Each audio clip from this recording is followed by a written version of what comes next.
He left without a word, and I let him. I had warned her repeatedly. Time and again, I tried to make her see that the choices she was making were dragging us down a path we couldn't come back from. Her lies were stacking up, each one more tangled than the last. But she never listened.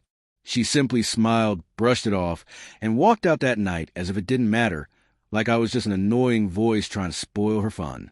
I watched her go, my heart heavy, but with it, something else stirring inside me, a sense of resolve I had never felt before. She always thought I would forgive her. She always assumed I would wait, always believed that whatever mess she created, we could weather it together. I clung to the hope of what we once had, to the memories, to the promises made in better times. But I had limits. Everyone does. And I'd reached mine that night. As the door clicked shut behind her, I sat down at the kitchen table and opened my laptop. There was no rush, no panic. I moved deliberately, methodically. Divorce papers. Everything was in place. All the forms filled out, every signature ready.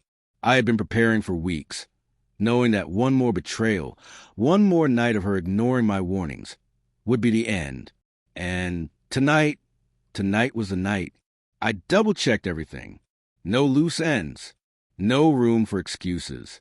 No chance for her to plead ignorance. She wouldn't be able to argue her way out of this. I wasn't angry anymore. I wasn't furious. I was calm, focused.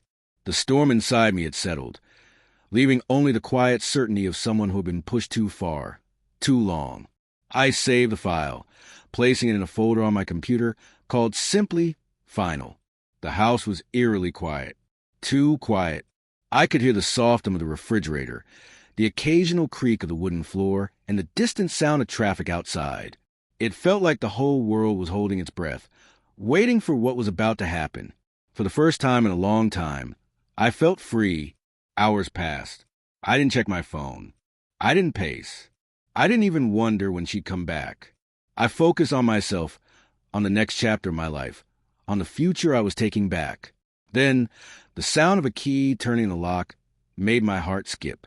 She was home. I heard her laugh. Once, that sound brought me joy. Now it was hollow, empty. She dropped her bag on the floor and leaned against the wall to catch her breath, unaware that the world she had taken for granted was about to slip away. I looked up from my laptop and met her gaze. She froze. At first, I thought it was just fatigue, but then I saw it, the flicker of unease, the subtle panic. She tried to hide behind a forced smile. "What are you doing?" she asked, her voice casual but fragile. I didn't respond. I just pointed to the screen. She moved closer, peering over my shoulder. And that's when she saw it. The divorce papers, finalized and unarguable. Her eyes widened, her mouth opening and closing as if the words she needed to say were stuck. She staggered backward, her laughter gone, replaced by something more real. Shock, fear, and maybe, just maybe, a hint of regret. You were serious," she whispered, disbelief dripping from her words. I nodded, calm, steady.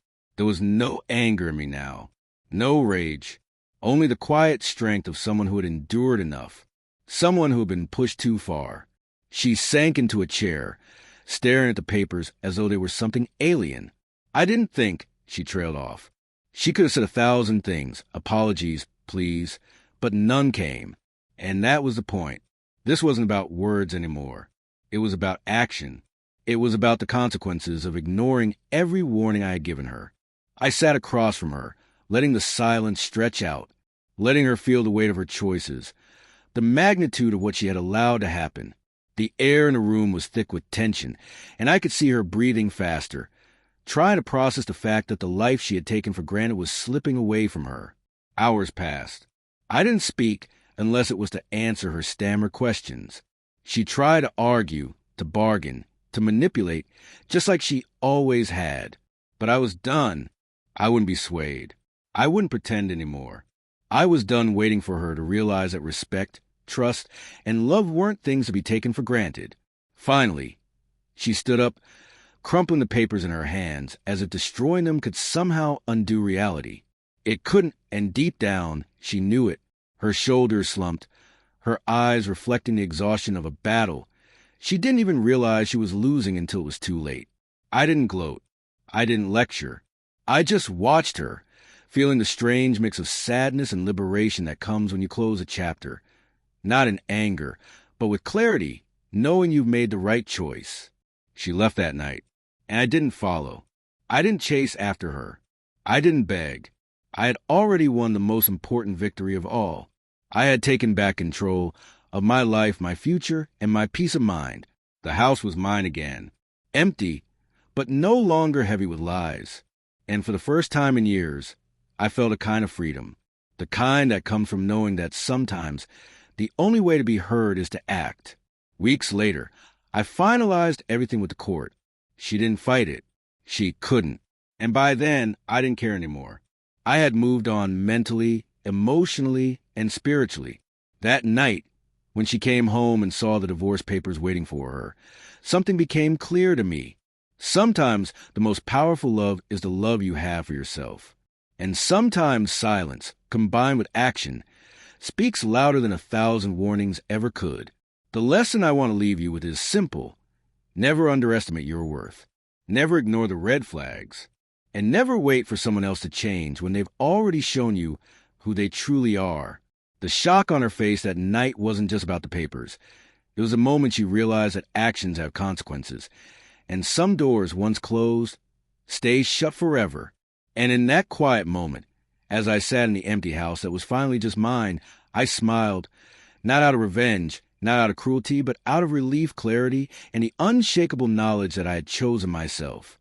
And that was more powerful than anything she could have thrown my way.